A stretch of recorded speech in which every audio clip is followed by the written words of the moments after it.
Emeritus অধ্যাপক, সাহিত্যিক ও শিক্ষাবিদ সৈয়দ মঞ্জুরুল ইসলাম মারা গেছেন।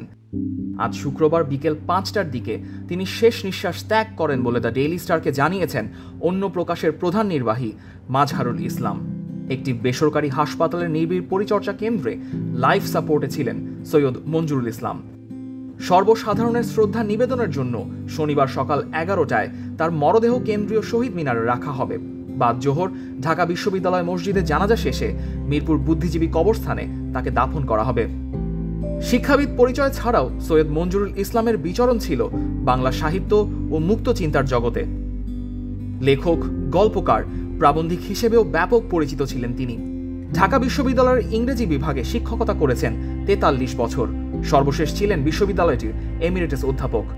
৭০-এর দশকে বাংলার সাহিত্যে বিচরণ শুরু হয়েছিল এই শিক্ষক ও লেখকের। এরপর ১.৫ দশকের দীর্ঘ স্বেচ্ছাবিরতি। তবে ৮০-র দশকে একেবারে ভিন্ন রূপে সাহিত্যে পদচারণা শুরু করেন সৈয়দ মঞ্জুরুল ইসলাম।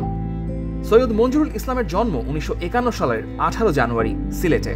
স্নাতক ও স্নাতকোত্তর ডিগ্রি অর্জন করেছিলেন ঢাকা বিশ্ববিদ্যালয়ের ইংরেজি বিভাগ থেকে।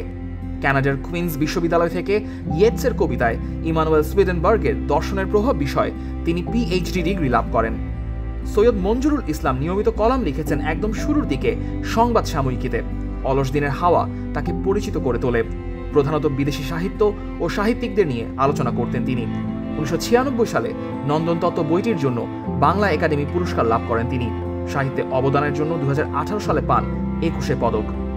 বন্ধুবান্ধব, শিক্ষকতার সহকর্মী, লেখক সহকর্মী সকলের কাছেই ব্যক্তি হিসেবে মঞ্জুরুল ইসলাম ছিলেন অত্যন্ত সদালাপী, আন্তরিক।